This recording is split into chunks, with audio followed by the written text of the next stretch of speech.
Hello everyone, this is Nick here, recording my fourth content-oriented video simply titled, A Debate on Virtuousness.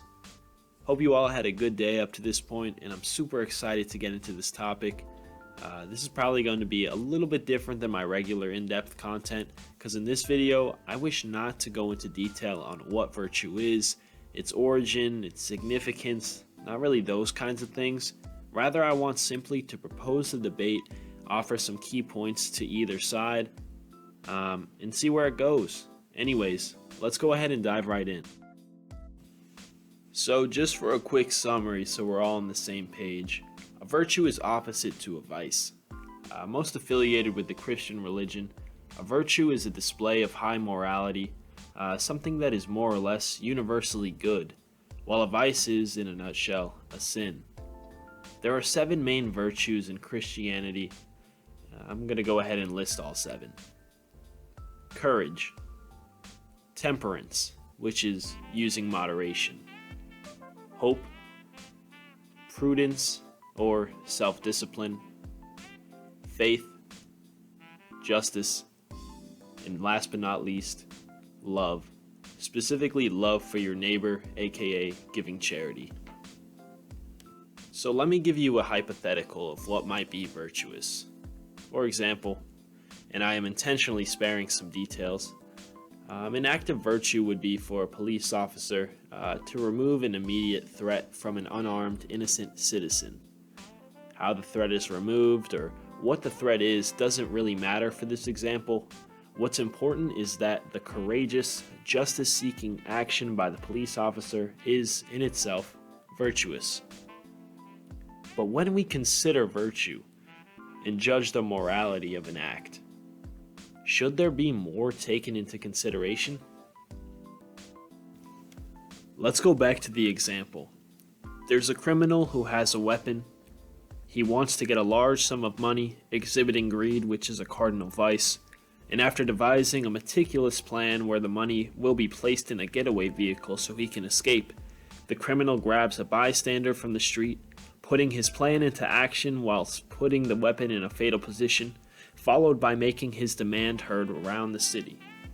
Now, clearly in this hypothetical, there is a risk imposed on the bystander, one that could prove deadly if action is not swiftly taken.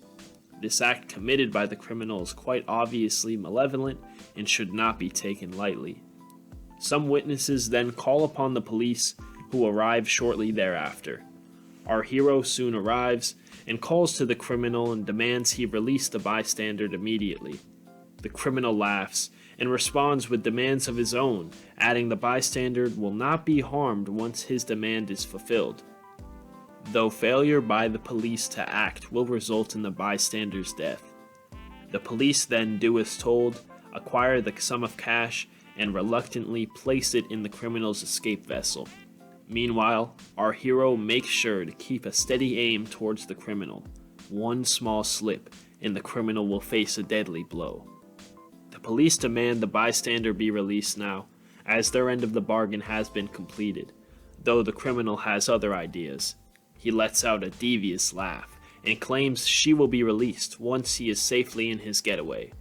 Our hero, growing tired of these games, is only resisting the fire to follow standards, as the slightest inaccuracy could cause peril to the bystander. Now, a measly foot away from his getaway, the criminal abruptly stops, halting the bystander who's terrified beyond comprehension.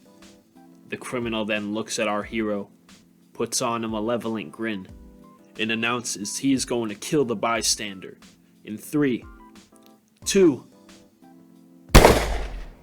and with one bullet, our hero has saved the bystander and the cash, additionally removing one more source of evil from this world. Now, this allegory has been told, and we can see that our police officer is quite clearly performing an act of virtue. Our hero showed a great deal of courage and justice in slaying the dreadful beast. But what if we change the situation? What if instead, the officer fired a round at the criminal, even when the criminal had let go of the bystander. Yes, the criminal is, well, a criminal, one who for argument's sake has a long history of law-breaking behavior, though at the time of death by the hand of the officer, in this new hypothetical at least, no bystander was in immediate harm. Would it be of high morality to take another's life when no innocent is in immediate danger? Or, in the officer's defense, is it fair to assume once someone is an evildoer, they are destined to a life of pure evil and must be eliminated before any more harm can be done? Now, I would make an argument that to say either one of these two options is clearly more virtuous than the other would be rather erroneous. Given the two options, I think that it's incredibly difficult to decide which would be the better of the two. And in fact, I would propose a third option where the officer should use non-lethal force in removing the risk of the criminal.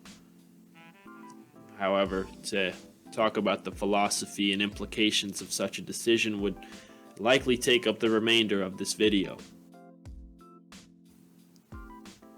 Now, for the sake of time, why don't we go ahead and move to a new hypothetical, one that lacks the complexity of our current one. Let's say there's a lawyer, and he's given a case by a client who, turns out, was wrongfully accused of murder. Now, the lawyer knows this, but the evidence is not exactly in their favor. Will it be a virtuous act if the lawyer is able to win the case? Or would it be nullified since it is the lawyer's job?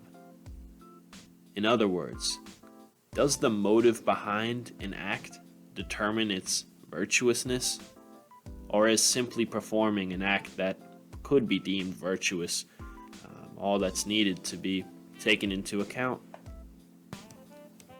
Here's a better example. Let's say a rather pretty woman is driving down the highway, and all of a sudden, her tire blows out. We need to assume some things. Firstly, we'll say she doesn't have a spare. And secondly, even if she did, she wouldn't know how to replace it. Now let's say a young, rather lonely man was driving and he saw the needy individual, and as he got closer and closer, he realized that this wasn't just any needy individual, but a beautiful woman. He decides then to pull over and help her out. Grabs his spare tire, his tire iron, everything he'll need, and he goes ahead and replaces the tire. Soon after, he asks for her number in an attempt to get a date. Now, if the motive behind his act was to help out, but he was certainly swayed into doing so because she was a pretty woman, and he hoped to ask her out after doing the good deed, does this still in fact make the deed virtuous, when it was lust that played a key role in convincing him to commit the act?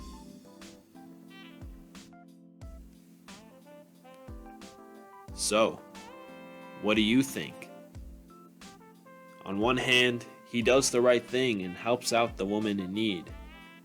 But on the other, he does this not for the exclusive reason of doing what is right, but partly for the opportunity to please a vice, being lust. With that being said, I want to thank you guys so much for watching, and if you liked what you saw, go ahead and show me by leaving a like or subscribing. Like I said in my last video, this channel is still brand new, and I'm trying to have about 12 videos under my belt before I start really trying to grow. And also, if you like this content, you should definitely check out my other videos. I always try to make interesting content relating to philosophy and psychology. But yeah, I'll leave it at that. Till next time, take it easy.